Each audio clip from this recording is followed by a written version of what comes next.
নমস্কার বন্ধুরা, আশা করি উইকেন্ডে সবাই খুব আনন্দে আছেন। ক্রিসমাস আর নিউ ইয়ারের ছুটি, ঘোরা, পিকনিক সবই প্রায় শেষ। এবার কাল থেকে বড়দের অফিস আর কিছু কিছু ছোটদের স্কুলে ফেরার পালা।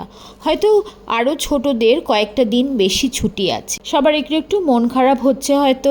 আজ আনন্দ কথায় এই নিয়েই কথা বলবো। আসলে আজকের রবিবারের ছুটি শেষ হয়ে গেলে সোমবারে অফিস যেতে হবে ভাবলেই মনে এক বিষাদ নেমে আসে অনেকেরই, মুখে না বললেও। এই ধরনের মানসিকতাকে আলসি লোকের বলে মনে করলেও রিসার্চ কিন্তু অন্য কথা বলছে। এই মানুষগুলোই কিন্তু সপ্তাহ জুড়ে মন দিয়ে কাজ করে আর সোমবারেই মস্তিষ্কের রিস্টার্ট করতে একটু মন খারাপ করে বইকি।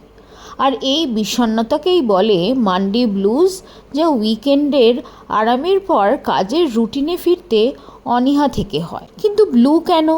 যেখানে বুদ্ধ ধর্মে নীল রং দয়া আর সহানুভূতির প্রতীক, আর হিন্দু দর্শনে দেবত্ব এবং প্রকৃতির প্রতীক, সেখানে মন খারাপ বোঝাতে নীল।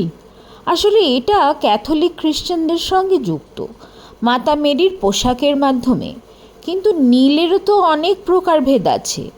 ইতিহাসের নানা ঘটনায় গাঢ় নীল রং ধীরে ধীরে কেমন করে দুঃখ আর কুসংস্কারের জায়গা পেয়েছে পশ্চিমের কিছু দেশে। কিন্তু তাই বলে মানডে ব্লুজ কিন্তু কোনো রোগ নয়। সপ্তাহের অন্য দিনগুলোতে অফিস যাওয়ার জন্য মন খারাপ কিন্তু করে না। তবে মানডে ব্লুজ সিনড্রোম থাকলে ওভারকাম করাটাও তো জরুরি। কিন্তু তার আগে আপনাদের বলি এর গোড়ার কথা। মানডে ব্লুজ এলো কোথা থেকে? 1790 সালে জার্মানিতে প্রথমবার শোনা যায় এর কনসেপ্ট। ব্লর মনট্যাগ।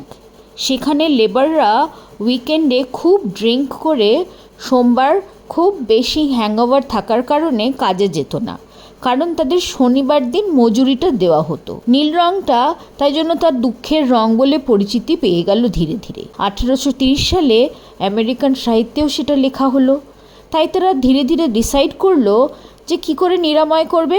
তাহলে হলো কি, ওয়ার্কশপগুলোতে লেবারদেরকে মজুরিটা দেওয়া হবে সোমবার করে, যাতে তারা কাজে ফেরত যায়। 2005 সালে স্কাই ট্রাভেল নামে এক ব্রিটিশ ট্রাভেল কোম্পানি জানুয়ারি মাসের তৃতীয় সোমবারকে নর্দার্ন হেমিসফিয়ারের জন্য সবচেয়ে দুঃখজনক দিন বলে চিহ্নিত করল। এবছর সেটা আবার 19শে জানুয়ারিতে। যদিও এর তেমন কোনো সায়েন্টিফিক ব্যাখ্যা নেই, তবে সাইকোলজিস্ট ক্লিফ আর্নাল 7টি ইন্ডিকেটর বা সূচক, যেমন ধরুন আবহাওয়া, ঋণ, মাসিক বেতন কে কেমন পায়, ক্রিসমাস থেকে কতটা সময় পার হয়ে গেছে, কিছু ছেড়ে দেওয়ার শেষ ব্যর্থ চেষ্টার পর থেকে কতটা সময় পেরিয়ে গেছে, অনুপ্রেরণার নিম্ন স্তর এবং ব্যবস্থা নেওয়ার প্রয়োজনের ভিত্তিতে তৃতীয় সোমবারকে চিহ্নিত করেছে। কারণ এই সময়টায় লোকেরা খুব দুঃখী থাকে আর কম ভ্রমণ করে। বেসিক্যালি এটাই ছিল ওই ট্রাভেল কোম্পানির উদ্দেশ্য, এটা জাজ করা যে কতজন মানুষ বেসিক্যালি এই সময়টায় ঘুরতে যায়। Marketing strategy. আর এখন দেখুন মার্কেটিং স্ট্র্যাটেজি কিন্তু এখন কীরকম রূপান্তর হয়ে গেছে। মানডে ব্লুজ পাশ্চাত্যে তো বটেই, সমস্ত পৃথিবী জুড়ে মানডে ব্লুজ ওই মন খারাপটা এমনই রয়ে গেছে যে কিছু কিছু মানুষের জন্য কেরিয়ার কাউন্সিলরেরও প্রয়োজন হয়ে পড়ে। কিন্তু কেন এমন হয়? আসলে আমাদের সবারই ছুটির দিনে রিল্যাক্স করার পর হঠাৎ কাজের রুটিনে সকাল 9:30টায় অফিসে ঢোকা আর শরীর ও মনকে মানিয়ে নিতে সময় লাগে। বস যদি ঠিক না হয় আর যদি প্রতি সোমবার কোনো না কোনো মিটিং থাকে, তাহলে তো অতিরিক্ত চাপ ডেফিনেটলি সৃষ্টি করে। আর কারো যদি অফিস এনভায়রনমেন্ট বা বসই পছন্দ না হয়, তাহলে তো সোমবার আসাটা বোঝা মনে হবেই। মানডে ব্লুজের সিমটমস জেনারেলি খারাপ মুড, স্লো পারফরমেন্স এইসবই হয়। কখনো যদি টেনশন বেশি থাকে তাহলে মাথা ধরা, টেন্সড মাসল, জোরে জোরে শ্বাস নেওয়া, বিশেষ করে অফিসে পৌঁছতে দেরি হয়ে গেলে, ট্রাফিক জ্যাম থাকলে এটা ডেফিনেটলি হয়। তবে এই সবই টেম্পোরারি, চিন্তার বিশেষ কিছু নেই।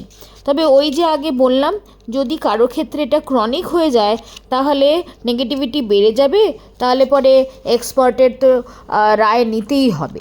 তবে মানডে ব্লুজ কাটানো খুবই জরুরি, শুধু নিজের জন্য নয়, পুরো অফিসের জন্য। যদি সবাই ভালো মনে অফিসে আসে তাহলে মানসিক চাপ সবারই কম থাকে আর পুরো অফিসে একটা পজিটিভ এনভায়রনমেন্ট থাকে।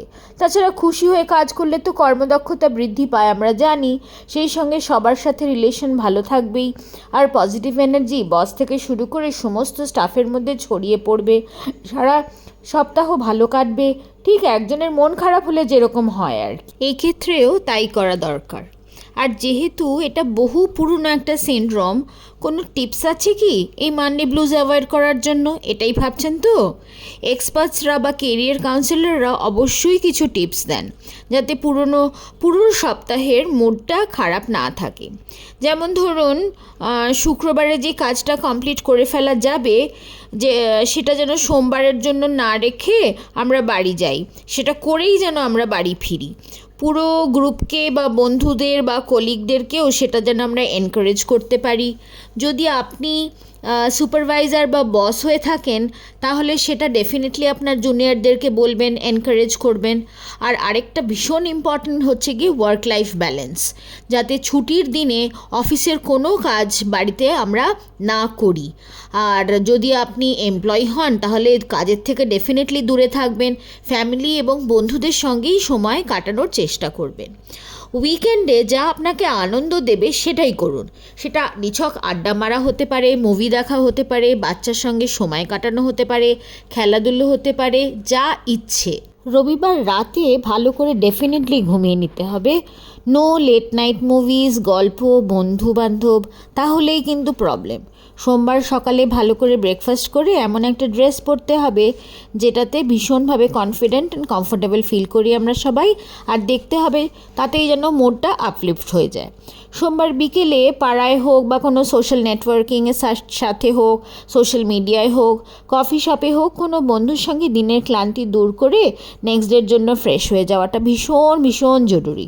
আর মুখে হাসি রাখার চেষ্টা করুন। হাসি বড় ছোঁয়াচে এবং পজিটিভও বটে। পজিটিভ থাকলে আপনি আপনার মাসেল রিল্যাক্সেশন টেকনিক্স বা ব্রিদিং এক্সারসাইজ বা রেগুলার এক্সারসাইজ যাই করেন না কেন অনেক এনার্জি পাবেন। সো বাই বাই টু মিথ্যে ভয় মানে মানডে ব্লুজ, আর ওয়েলকাম হ্যাপি মানডে। আজ এই পর্যন্তই বন্ধুরা। ভিডিওটা ভালো লাগলে লাইক বাটন প্রেস করতে ভুলবেন না। আপনার পরিবার এবং অন্য বন্ধু বা কলিগদের সঙ্গেও শেয়ার করবেন, কমেন্ট করবেন প্লিজ। ভালো থাকবেন, আনন্দে থাকবেন।